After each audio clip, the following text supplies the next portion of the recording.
शरीर में कीड़े लगने के कारण मौत के करीब पहुंचता जा रहा है एक हाथी। हाथी के शरीर में कीड़ों का बसेरा होने के कारण वह काफी बीमार है। Every drop of water counts. SBM Gold's water tank is the most sustainable and durable water storage solution available. Our hashtag असली commitment. बैकुंठपुर जंगल में एक हाथी काफी समय से बीमार अवस्था में घूम रहा है। उसके पैर और पूंछ के पास घाव है, जिसके कारण हाथी के लिए मूवमेंट करना लगभग असंभव हो चुका है। घाव में बहुत सारे कीड़े लगे हुए हैं। स्थानीय लोगों ने बताया कि उस तरह की जलन से छुटकारा पाने के लिए हाथी बैकुंठपुर के पास अपालचाल नदी के पानी में लेटकर अपने शरीर के दर्द से छुटकारा पाने की कोशिश करता है।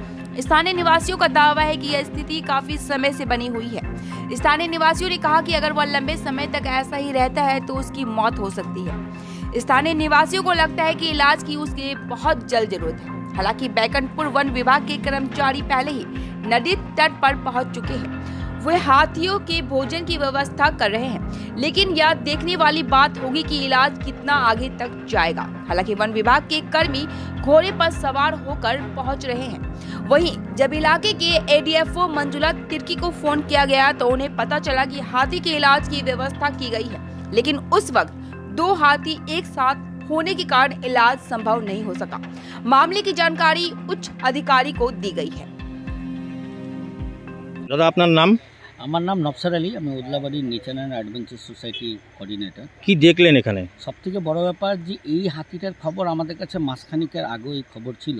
তো ফরেস্ট ডিপার্টমেন্টের সাথে যোগাযোগ করা গেলে আমরা যেহেতু খবরটা ছিল যে এই হাতিটা দীর্ঘদিন ধরে অসুস্থ ছিল, তারপরে ফরেস্ট ডিপার্টমেন্ট যে বক্তব্য যে তারা ওষুধ এবং ট্রিটমেন্টের ব্যবস্থা তারা জঙ্গলে করছে, কিন্তু আজকে এতদিন পরে হঠাৎ করে আবার যে নজরে আসলো যেই যদি ট্রিটমেন্টের ব্যবস্থা করে থাকতো সেই রকম বা সুর থেকে সব ওষুধ যদি হাতি খেয়ে থাকতো, তাইলে আজকে যে তার লেজের পিছনে যে এত বড় গ্যাংরিং, এত বড় যে ঘা, সেটা আমার মনে হয় এত বড় হতো না। এখন সবথেকে বড় ব্যাপার, অনেকক্ষণ ধরে প্রায় 2 ঘন্টা ধরে আমি হাতিটাকে অবজার্ভ করে দেখছি যে জ্বালার জন্য সে মাটি নিয়ে তার পিঠে দিচ্ছে এবং জ্বালাটাকে মেটানোর জন্য, শরীরটাকে ঠান্ডা রাখার জন্য আপালচান নদীটাই কিন্তু একমাত্র তার ভরসা। পাশেই ঠিক আপালচান জঙ্গল, তার পাশে এগুলো গ্রামের চাষবাসের মানুষের জমি, আর এই নদীটা আপালচান নদী। তো এখানে দেখতেছি হাতিটা কিন্তু মানুষকে বোঝানোর চেষ্টা করছে যে আমার ট্রিটমেন্টের ব্যবস্থা করা হোক, কারণ আমার ট্রিটমেন্টের ব্যবস্থা না হলে কিন্তু আমাদের যেটা মনে হয় যে হাতিটা যখন তখন মারা যেতে পারে। আমরা করজোরে আমরা ফরেস্ট ডিপার্টমেন্টের কাছে অনুরোধ করছি অবিলম্বে এই হাতিটার ট্রিটমেন্টের ব্যবস্থা করা হোক।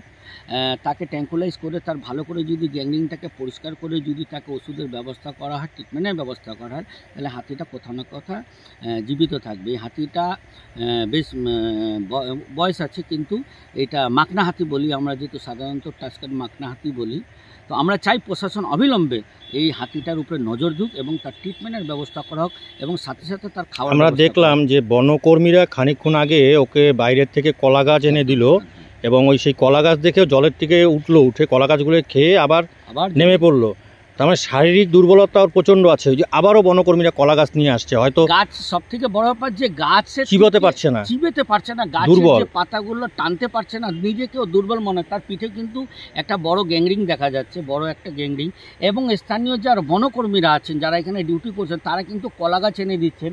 হাতিটা ততক্ষণে জঙ্গলে ছিল, এখন কিন্তু হাতিটা বের হয়ে আবার কলা গাছ খেয়ে আবার যে শরীর জ্বালা হচ্ছিল তার জন্য আবার বুঝতে পারে। ওই যে বনকর্মীরা কলা গাছ দিয়ে গেল, অবশ্যই বনকর্মীরা ঠিক আমার পিছনে কলা গাছ দিল, ও কলা গাছ দেখেই কিন্তু আবার সে খাওয়ার জন্য কিন্তু নদী থেকে বের হয়ে যাচ্ছে। পেটে খিদাও আছে, তার সাথে সাথে শরীরে জ্বালাও আছে। তার জন্য উনি এই হাতিটাকে অবিলম্বে ট্রিটমেন্টের ব্যবস্থা করার খুবই দরকার।